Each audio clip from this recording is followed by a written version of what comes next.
A reforma tributária está aí, mudando completamente as regras do jogo no Brasil. E no meio de toda essa transformação, tem uma peça que é central, que está todo mundo de olho: o imposto seletivo. É exatamente nele que a gente vai focar hoje, para entender o que é, como funciona e qual vai ser o impacto real disso no mercado.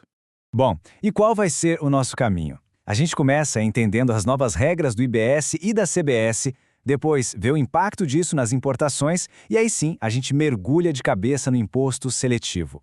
E no final, claro, vamos discutir como as empresas podem e devem se preparar para essa nova realidade. Essa é a pergunta de US$ 1 milhão, né? Para quem tem um negócio no Brasil, a questão é: o que de fato muda com esse tal de PLP 68/2024? É esse projeto que está detalhando as regras do jogo, e é olhando para ele que a gente vai encontrar as respostas. Para a gente conseguir entender o imposto seletivo a fundo, primeiro a gente precisa arrumar a casa e entender a base. E a base de toda essa nova arquitetura tributária são o IBS, o Imposto sobre Bens e Serviços, e a CBS, a Contribuição sobre Bens e Serviços. Eles são, literalmente, os pilares de tudo que está vindo por aí. Então vamos lá. Quando é que o imposto tem que ser pago? A nova regra é bem direta. O que acontecer primeiro, ou na entrega do produto ou serviço, ou no pagamento, ponto. Essa clareza toda busca acabar com aquelas discussões antigas sobre quando o imposto era devido, sabe? A ideia é simplificar o processo para as empresas. Agora, olha que interessante essa parte. Isso aqui muda completamente a lógica de para onde vai o dinheiro do imposto. A tributação agora é no destino. Repara como o local da operação muda. Se for um bem móvel, é onde ele é entregue. Se for um serviço, é onde quem recebe o serviço está. Isso, na prática, põe um fim na famosa guerra fiscal entre os estados. Essa imagem aqui resume a alma da reforma. A gente está deixando para trás aquele emaranhado, aquela confusão de 5 tributos sobre o consumo, ICMS, IPI, PIS, COFINS e ISS, e adotando um sistema muito mais simples, com 2 impostos principais, o IBS e a CBS. E junto deles surge um terceiro, com um objetivo bem diferente que é justamente o nosso foco, o imposto seletivo. Ok, com a base do sistema entendida, vamos para um ponto crucial, o comércio exterior. Porque a lógica do IBS e da CBS também vira o jogo na tributação das importações, e é bem aqui que o imposto seletivo começa a dar as caras de forma mais clara.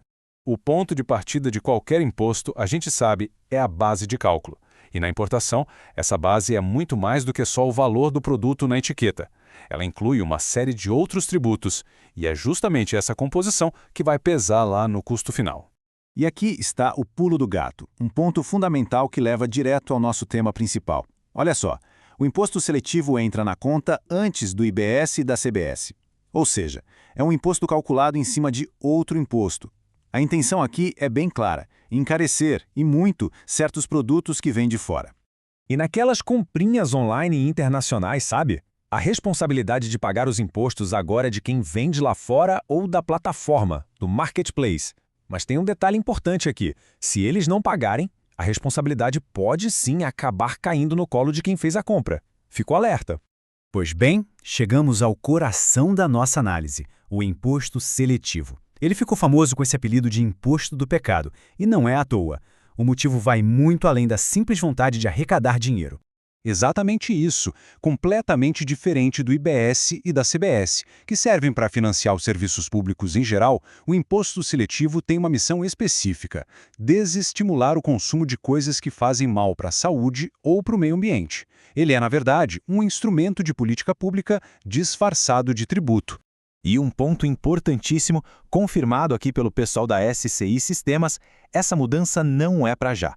O imposto seletivo só entra em vigor para valer a partir de 2027. Isso dá um tempo para todo mundo se adaptar, para todos os setores envolvidos se prepararem. Então, resumindo as características dele, ele vai incidir sobre produtos bem específicos que vão ser identificados pelo código NCM. Ele é um imposto por fora, ou seja, ele aumenta a base de cálculo dos outros tributos. E aqui vem o ponto mais crucial: ele não gera crédito. O que isso significa? Que o custo dele é totalmente repassado para o preço final, com o objetivo claro de pesar no bolso e influenciar a decisão de compra. Diante de tudo isso, a pergunta que fica martelando é: como as empresas e os profissionais da área contábil devem se preparar para essa nova realidade que está batendo na porta? A mensagem é bem clara, pessoal. O papel do profissional de contabilidade está mudando da água para o vinho. É menos ficar digitando dados e muito mais ser estratégico. A complexidade dessa reforma exige um consultor que entenda os detalhes e ajude a guiar as empresas para tomarem as melhores decisões. A preparação tem que começar tipo ontem e passa por 3 passos práticos. Primeiro, classificação de produtos. É fundamental revisar o código NCM de cada item para saber quais vão ter o imposto seletivo e evitar surpresas. Segundo, tecnologia. Os sistemas, os ERPs, tudo precisa ser atualizado para os novos cálculos. E terceiro, mas não menos importante, comunicação.